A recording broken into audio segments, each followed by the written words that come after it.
Welcome. Welcome to the deep dive. Okay, picture this with me for just a second. India's incredible coastline. We're talking 7,500 kilometers, right? Yeah, it's vast. Packed with vibrant fishing villages, ancient ports, beaches, just teeming with life. Communities with deep, deep roots. Places where people have lived for centuries, really tuned into the rhythms of the ocean. Exactly. But, beneath that beautiful surface, there's this quiet, urgent crisis starting to unfold. Yeah, it really is. And it's a crisis where climate change isn't some abstract thing for the future. It's right now. Happening now. It's a real force reshaping whole communities. We're talking rising seas, salt water getting into everything, literally washing away livelihoods, swallowing homes, Pushing people inland. pushing millions inland. Yeah, And this isn't just, environmental story, is it? It feels much bigger. It's social, it's economic, definitely. and I think it's a real test for India's democratic values, honestly. Yeah, so Well, these aren't just people hit by a flood who go back home. They're becoming climate migrants. Often, like with no legal status, pushed into these really precarious situations in cities. right into the informal labor market. Yeah. And it makes you wonder, how does a country built on rights deal with people who are literally losing their land, their basis, for so much to the sea? That's a huge question. And that's really our mission today, isn't it? To kind of peel back the layers here. Exactly. Understand the scale of it, the human cost, which is immense. Right. Look at the legal gaps. Why are people falling through the cracks? And also the pushback, right? yeah. Community resistance. Yes, absolutely. There's inspiring resistance happening. But it's a sobering thought, You mentioned walls earlier. Yeah. We're so busy building walls to keep people out, globally speaking. Mm-hmm. And meanwhile, nature's just busy building these walls of water that are pushing people out of their homes. It's quite the irony. It really is. Okay, so let's dig in, the science bit. What's actually making the tides rise like this? What's the mechanism? Well, the basic science is pretty clear, pretty well established now. Two main things are going on. Okay. One is thermal expansion. Simple physics, really.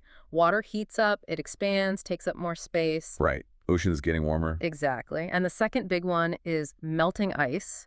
Glaciers, ice sheets, all that meltwater has to go somewhere. Straight into the oceans. Straight in. And what makes it tricky for India is how these global things get sort of amplified by local geography and weather patterns. And we're not just talking about predictions, are we? This is happening now. We can measure it. Oh, absolutely. We have solid data. Along India's coast generally, sea levels have gone up by about 1.7 millimeters a year over the last century or so.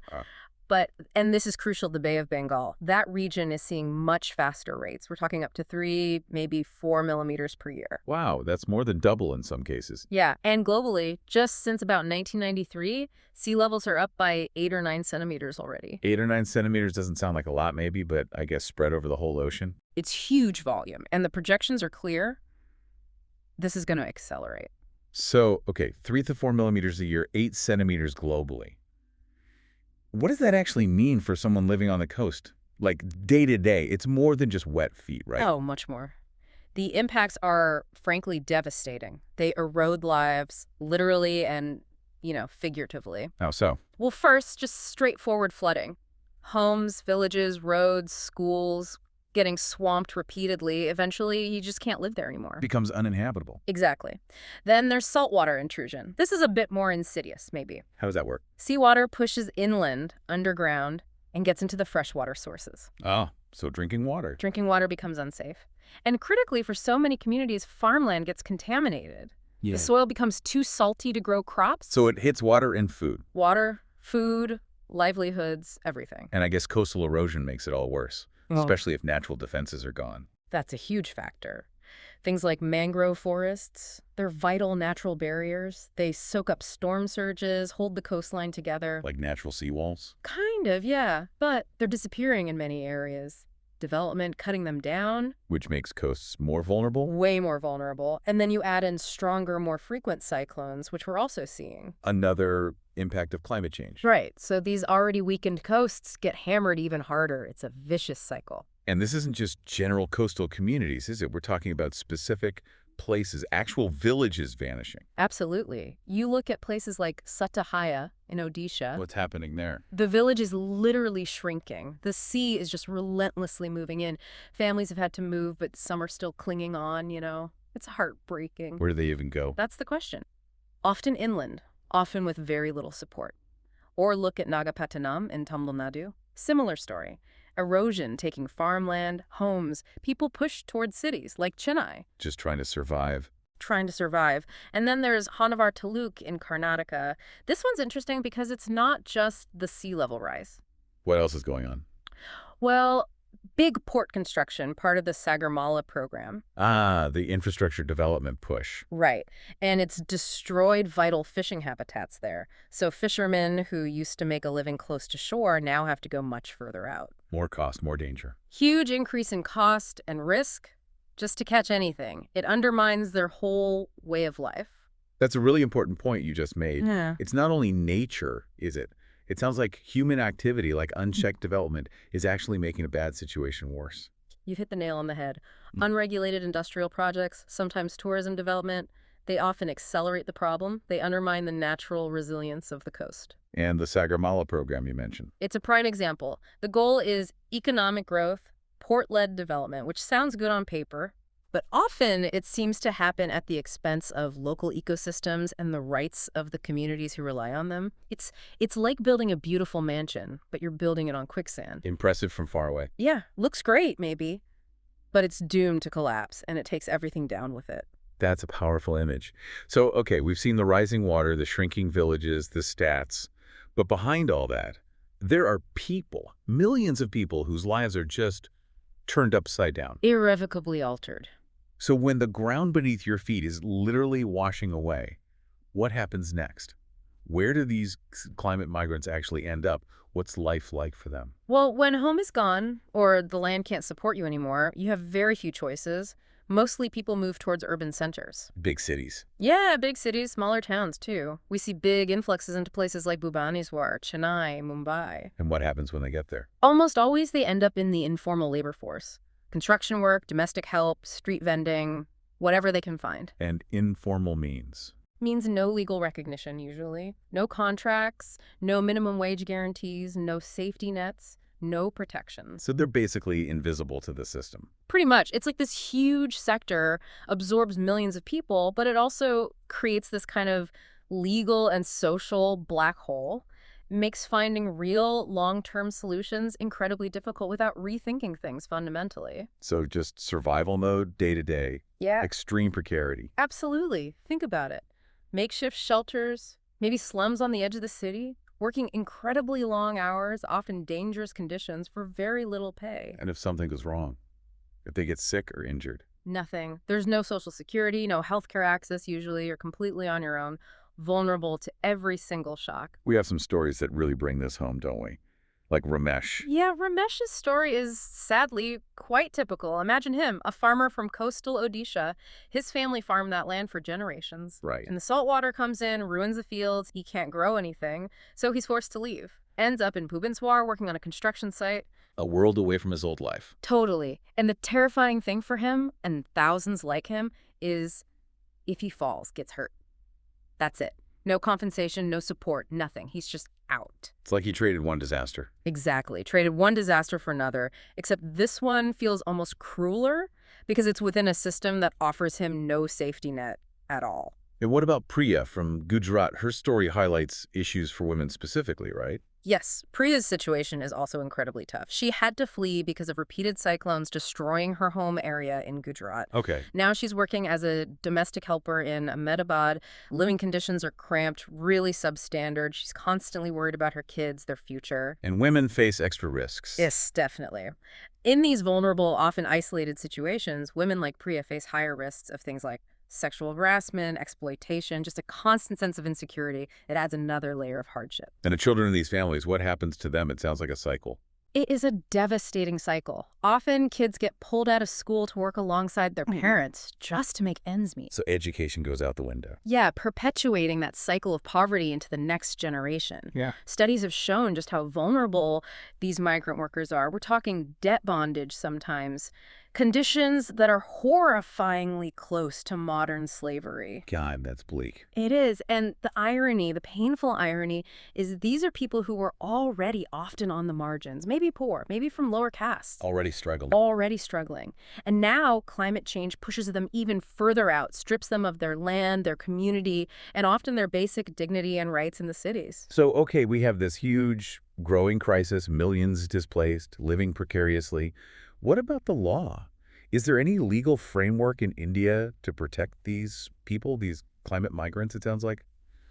Maybe not. You've put your finger on a massive problem. Right now, India lacks any specific legal framework for climate-induced displacement. None at all. None specifically designed for this.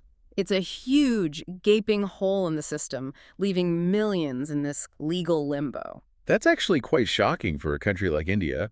Surely some existing laws must apply. Yeah. Like, what about the Disaster Management Act? Doesn't that help? Well, yes and no. The Disaster Management Act from 2005, it's really focused on the immediate aftermath of a disaster. Rescue relief. Exactly. Rescue relief camps, temporary shelters, crucial stuff, obviously.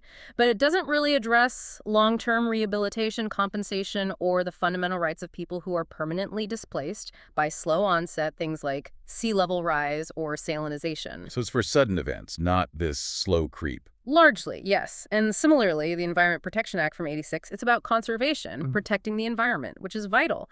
But it doesn't directly tackle the human rights side of people losing their homes because of environmental change. They just don't fit neatly into existing legal boxes. What about the Coastal Regulation Zone rules, the CRZ notifications? Weren't they meant to manage coastal development and protect these areas? They were intended to, yes. But the history there is one of gradual dilution, unfortunately. So. The most recent one, CRZ 2019, has faced a lot of criticism. Basically, it allows for more construction and industrial activity in previously protected, sensitive coastal zones. That seems backwards. It does seem to prioritize industrial development, certain kinds of tourism, over protecting the fragile ecology and the rights of the communities living there. Someone called it a sieve. A sieve. Yeah, like it's full of holes, it lets industry pour through, but it keeps out the rights of the very communities it was supposed to safeguard. So these climate migrants, they just fall through the cracks. Yeah. No legal status, no specific protection, even though we talk about international agreements. Pretty much. They don't have the same protections as someone displaced by, say, a dam project, where there are usually resettlement policies, however flawed they might be. Right. Activists are doing amazing work trying to push for recognition under Article 21 of the Constitution, the right to life and dignity. Arguing that includes a right to a healthy environment. Exactly, and international agreements, like the Paris Agreement, do mention the need to address climate displacement. But translating that into national law and policy, that's where things lag way behind. It seems like such a disconnect. It is. India champions its constitution, its democratic values, yet here's a growing group of citizens essentially disenfranchised by ecological forces, slipping through the legal cracks because their situation is new, inconvenient, doesn't fit the old categories. It really forces you to ask questions about what citizenship means in a world with a changing climate. It's baffling, isn't it? Yeah. A country with so much ancient wisdom. You'd think we'd be ahead of the curve on this. You would think. It feels like maybe the memo about climate impacts hasn't quite landed in all the right offices, or maybe we're waiting for the sea to literally lap at the doors of power before we take it seriously enough. Is anyone doing anything? Any state showing some leadership here? Is there any glimmer of hope on the policy front? There are some glimmers. Kerala, for instance, has its state action plan on climate change, which does include some measures looking at climate resilience and adaptation for coastal areas. Okay, so some states are starting to think about it. They are, and that's important. But individual state efforts, while commendable, just aren't enough for a challenge of this scale. We desperately need a coordinated, comprehensive national policy, something that sets out rights, responsibilities, funding, the whole picture. Okay, so the legal side is lagging. But despite that, and despite facing displacement, are communities just giving up? No. Or are they pushing back? Because often, when things seem hopeless, people find ways to resist, don't they? They absolutely are fighting back, and it's incredibly inspiring to see. The resilience, the sheer determination of these communities is remarkable. Can you give some examples? Sure. Think about the Save Satabhaya campaign back in Odisha. The shrinking village. Right. This isn't just people passively waiting for help. It's a grassroots movement demanding dignified relocation, demanding proper rehabilitation, refusing to just be swept aside and forgotten. They're demanding their rights, Exactly. Or look at the Pettavem mangrove protection movement in Kerala. protecting the mangroves. Yes. Fiercely fighting against projects that want to destroy these crucial mangrove forests for industry. They know these mangroves are their best defense against storms. It seems so obvious, like that analogy you used. Chopping down the tree for more sunlight. Yeah. It's just so short-sighted, isn't Yeah. it? Self-defeating. It really is. It highlights the clash between short-term economic gain and long-term ecological survival. And in Tamil Nadu, the Anor Creek protests were quite big news for a while. They were, and they continue. That's another powerful example. Communities opposing port expansion because they see the direct link between that development, the environmental damage it causes, and the loss of their own livelihoods, fishing, farming, everything. And these movements often face difficulties, right? Right. Repression, lack of media attention. Yeah. Oh, absolutely. They often face uphill battles, dealing with powerful interests, sometimes facing intimidation. Media coverage can be sparse, but they persist. They have to. It's about their survival. It really feels like modern-day Davids versus Goliaths. It does. And it really underscores why, in a democracy, it's so vital to listen to these voices from the front lines. They see the impacts first. They understand the stakes. Just looking at this whole complex mess, the science, the human cost, the legal gaps, the resistance, what are the essential steps? What needs to happen to actually address this crisis properly? Okay, a few key things stand out. First, and maybe most urgently, we need that comprehensive national policy we talked about. One that actually recognizes climate migrants. Yes, explicitly recognizes their rights, maybe by amending existing laws, or better yet, creating new legislation specifically for climate displacement and adaptation. And the coastal rules. Yeah. The CRZ. That needs strengthening, definitely. We need a CRZ framework that puts conservation and community rights genuinely on par with, or even above, unchecked industrial development in these fragile zones. It needs teeth. It's about finding a better balance. Rebalancing priorities, exactly. And what about practical things? On the ground, what can actually help people adapt right now? Practical adaptation is crucial. We're talking about things like large-scale mangrove restoration, bringing back those natural defenses, building well-designed seawalls in critical areas where appropriate, promoting climate-resilient agriculture, finding crops and techniques that can cope better with salty water, or changing rain patterns. Stuff that makes a real difference to daily life. Yes, and fundamentally, we need better coordination between government agencies and civil society groups to ensure that migrants, wherever they end up, have access to the basics. Like what? Decent work opportunities, stable housing, education for their kids, basic health care. Without those foundational things, people just get pushed further into poverty and vulnerability. The stakes just feel enormous. Yeah. If we don't act, or don't act fast enough, what's the bigger picture look like? The stakes are incredibly high. There was a World Bank report suggesting climate change could push over 100 million people into poverty just in South Asia by 2050. 100 million. It's a staggering number. And it underscores that this isn't just an environmental issue off to the side. It's a fundamental human rights issue. It's a development issue. It's a test of our core democratic values. Do we look after the most vulnerable, or do we let them slip through the cracks? It makes you think, doesn't it? If we have the ingenuity to send rockets to Mars. Right. Surely we can figure out how to protect our own coastline and the people who live there. It seems like a matter of priorities, doesn't it? It really does. A question we all need to grapple with. Wow, that's a thought that really does stick with you. As we wrap up this deep dive, the message feels crystal clear. The rising seas along India's coasts, the displacement it's causing. This demands urgent, serious, comprehensive action. It really does. And this isn't just about abstract policy or saving bits of land. It's about saving lives, actual human lives. Yeah. It's about preserving livelihoods, whole cultures. And it's about making sure our democratic ideals mean something for everyone. Absolutely. And maybe that leaves us with this final thought, something for you, the listener, to really mull over. Every single person displaced by this crisis, or any crisis, is a human being. Yeah. They have dreams, they have dignity, they have rights. So what does it actually say about us, about our society, our whole idea of progress, if we just leave them behind? If they get pushed to the margins, invisible, without legal standing? This isn't just policy walk stuff. It's really about our shared humanity. It's about what kind of future we're genuinely trying to build.